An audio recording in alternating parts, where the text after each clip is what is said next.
Au niveau des agrégats macroéconomiques qui symbolisent la croissance, nous avons choisi le produit intérieur brut, c'est le plus courant, et aussi le produit intérieur brut par habitant surtout. Parce que habituellement, le produit intérieur brut peut croître sans que ce soit lié au développement du marché boursier. Si la population augmente, c'est normal que le produit intérieur brut également augmente sans que ce soit lié au développement du marché financier. Alors, prendre juste le produit intérieur brut, on risque de ne pas capter toute la variabilité qu'il peut y avoir entre les deux éléments. Donc, nous avons pris le produit intérieur brut par habitant pour être sûr qu'on gèle l'effet de la croissance démographique sur la croissance économique. Parce que la croissance démographique a un effet sur la croissance économique. En prenant le produit intérieur brut par habitant, on gèle cet effet. Nous avons également regardé le revenu national brut et puis le solde des comptes courants pour tester la croissance économique. Alors, notre modèle SM, c'est de dire que le produit intérieur brut, Gross Domestic Product, est fonction de la capitalisation boursière. Donc, du développement du marché. Ici, le développement du marché financier est symbolisé par la capitalisation boursière. Donc, le produit intérieur brut est fonction de cela. Et le produit intérieur brut par habitant est également fonction de la capitalisation boursière. Et puis, le revenu national brut est fonction de la capitalisation boursière également. Ça, c'est notre modèle. Alors, quand on regarde les caractéristiques de notre échantillon, on se rend compte qu'au niveau des compagnies, dans notre échantillon, on a eu un minimum de 13 compagnies. C'est notamment au Kenya. Et puis 754 entreprises comme maximum. Ça, c'est en Afrique du Sud. C'est l'Afrique du Sud qui a 754 compagnies cotées. Alors, si on regarde les tests de corrélation, donc les tests qui montrent s'il y a une association entre deux variables, on voit bien que là, au niveau de la première ligne, en regardant de haut en bas, on se rend compte que la capitalisation boursière est associée au produit intérieur brut, et c'est très significatif. C'est associé au produit intérieur brut par habitant, c'est encore très significatif. C'est également associé au solde des comptes courants nationaux. C'est aussi associé au revenu national brut. Donc là, on peut déjà, notre première hypothèse, on peut déjà la confirmer. Il y a une association, il y a un lien, il y a une corrélation entre le développement du marché financier et la croissance économique. On ne sait pas encore qui tire qui, mais on sait au moins que les deux sont liés. Il y a une association entre les deux. Donc c'est ce que le tableau de corrélation nous montre. Alors, pour aller plus loin, pour expliquer le sens de la relation, nous faisons des tests de régression. On va régresser la capitalisation boursière sur le produit intérieur brut par habitant et le revenu national brut. Et là, on va se rendre compte que, effectivement, la capitalisation boursière explique l'évolution du produit intérieur brut, explique également l'évolution du produit intérieur brut par habitant et explique l'évolution du revenu national brut. C'est le cas pour tout l'échantillon. Nous l'avons fait pour tout l'échantillon et également pour chaque pays, pays par pays. On se rend compte que c'est le cas. C'est valable pour tout l'échantillon et c'est également valable pour tous les pays, point par point. Et c'est très significatif. C'est significatif à 1%. Donc ça veut dire que oui, on peut conclure, peut-être pas encore solidement, mais on peut déjà dire que oui, la capitalisation boursière, le développement boursier a une incidence, un impact sur la croissance économique et que c'est très significatif. Alors nous l'avons fait avec le two-stage least square, c'est des doubles moindres carrés. Pourquoi nous avons fait les doubles moindres carrés plutôt que des moindres carrés ordinaires? C'est qu'en général, on pense que la croissance économique et le développement du marché boursier, les deux sont liés. L'un peut avoir une incidence sur l'autre comme l'autre peut avoir une incidence sur lui. Donc, comme il y a un effet d'endogénéité, si on fait des moindres carrés ordinaires, on risque d'avoir des résultats qui sont faux. Donc, c'est pour ça que nous avons fait avec des moindres carrés, des doubles moindres carrés, pour capter, pour geler l'effet d'endogénéité.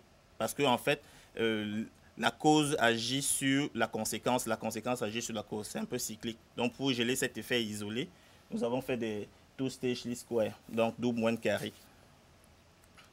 Deuxième chose, donc avec ceci, on peut déjà se dire que oui, la capitalisation boursière explique l'évolution. Alors maintenant, ce qu'on va faire, on va faire un autre test, les tests de cointégration, pour être sûr que les résultats qu'on vient de voir là ne sont pas hasardeux. Parce qu'il est possible de prendre l'évolution de l'âge des grands-mères aux États-Unis, comparé avec l'évolution du PIB du Cameroun, et puis trouver de bonnes corrélations. Ça ne veut pas forcément dire que l'âge des grands-mères au Chili ou bien en Corée du Sud a un impact sur la croissance économique du Cameroun. Donc, il peut y avoir des résultats hasardeux comme ça qui tombent net et qui sont significatifs. Donc, pour être sûr que les résultats qu'on vient de voir ne sont pas juste hasardeux, qu'il y a vraiment un lien, nous faisons un test de cointégration. Et si vous regardez la deuxième colonne de chiffres, qui est en gras, on voit bien que tout est significatif. Ça veut dire que oui, il y a un lien véritable entre les deux. Donc les résultats que nous venons de voir sont nets, ils sont significatifs. Et puis, c'est vraiment le signe qu'il y a un lien entre les deux. Donc, ce n'est pas des résultats hasardeux qu'on aurait pu trouver. Donc, c'est ce que le test de co-intégration nous dit.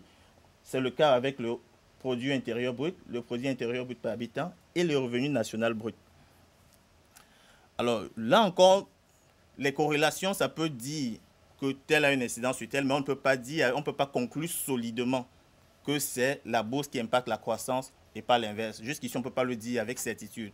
Pour le dire, nous devons faire un test de causalité pour voir est-ce que c'est A qui implique B et non pas B qui implique A. Donc, pour le faire et conclure solidement, on fait un test de causalité, de grandeur. Alors, on a une hypothèse nulle qui est de dire que la capitalisation boursière ne cause pas l'évolution du produit intérieur brut et vice-versa. Et d'après le test, on se rend compte que pour le Ghana, ce n'est pas significatif. Donc, pour le Ghana, on ne peut pas conclure solidement que c'est la capitalisation boursière qui a un impact sur la croissance économique. Avec le Ghana, on ne peut pas le conclure. Mais pour le Kenya, on peut conclure parce que c'est significatif. Pour le Kenya, on peut également dire cela pour le Nigeria, c'est significatif à 10%. Pour l'Afrique du Sud, c'est très significatif. Donc, on peut dire que pour l'Afrique du Sud, on peut conclure solidement que oui, l'évolution du marché financier a une incidence sur la croissance économique. Pour la Côte d'Ivoire, c'est possible. Pour la Tunisie, on ne peut pas le dire. Donc, c'est quelque chose qui est significatif pour l'Afrique du Sud, la Côte d'Ivoire, le Nigeria, le Kenya. Mais pour le Ghana et pour la Tunisie, les résultats sont mitigés. Donc, on ne peut pas conclure solidement là-dessus. Donc, avec ça, à la fin, qu'est-ce qu'on se dit? On a réussi à montrer qu'il y a une association positive entre le développement d'un marché boursier et la croissance économique. Ça a été montré. Mais maintenant, notre deuxième hypothèse qui était de savoir est-ce que c'est la croissance, est-ce que c'est le développement du marché qui a un impact sur la croissance? On peut dire oui pour 4 pays. Et ça revient à notre deuxième hypothèse, ça justifie, on disait, dans les premières années de vie d'un marché financier, c'est la croissance qui permet le développement du marché financier. Mais quand le marché est très bien établi, c'est lui le marché qui a un impact sur la croissance économique. Parce qu'on a pu se rendre compte que l'évolution du marché financier a amélioré le développement économique pour les pays où les bourses étaient très bien établies, comme l'Afrique du Sud, comme le Nigeria, comme la Côte d'Ivoire, dont la bourse existe quand même depuis 1972 et qui a été transformée en bourse sous-régionale depuis 1998. Et également pour des pays, donc on a le Nigeria, la Côte d'Ivoire, l'Afrique du Sud et le Kenya. Alors le Kenya, c'est un pays qui a un pays avec une bourse, je ne veux pas dire minuscule, mais c'est une bourse qui, avec un nombre d'entreprises réduit. Mais l'avantage, c'est que le Kenya a une bourse qui date de depuis 1954, dont la culture boursière est quand même beaucoup plus ancrée au Kenya qu'au Ghana. Le marché financier au Ghana date de 90. C'est celui qui a la plus grande capitalisation en ce moment, la plus grande variation de capitalisation, mais il date seulement de 90. Donc c'est ce qui explique que pour le Ghana, ça ne se démontre pas. Donc pour le Ghana, pour l'instant, ce n'est pas encore le marché qui draine la croissance, mais c'est l'inverse, la croissance qui tire le marché financier. Et ça justifie ce qu'on disait, que dans les premières années, c'est la croissance qui permet de s'établir. Et également pour la Tunisie, le marché financier date de 69. Ça fait un peu plus de 40 ans, mais sauf qu'en Tunisie, il y a un très faible nombre d'entreprises. Il y a à peine 50-56 entreprises qui sont cotées à la bourse de Tunis. Donc c'est ce qui explique peut-être que pour l'instant, malgré ces 40 ans d'existence, la bourse de Tunis n'arrive pas encore à avoir un impact significatif sur la croissance économique. Donc, ce qu'on peut dire en somme, c'est que instituer un marché financier, c'est peut-être intéressant, mais ça ne suffit pas pour impacter la croissance économique, ça ne suffit pas pour développer un pays. Donc, il faut autre chose. Il faudrait peut-être inculquer une culture boursière, il faut promouvoir la culture boursière dans les pays africains, susciter un intérêt pour les entreprises au financement par la bourse. Au Cameroun, c'est depuis 1999 que la bourse existe. Parfois, on a l'impression qu'il n'y a pas eu suffisamment d'évangélisation à ce sujet. Il y a beaucoup d'entreprises qui ne voient pas encore la nécessité de se financer par la bourse, qui ne voient pas encore les avantages, l'intérêt, la visibilité pour ça.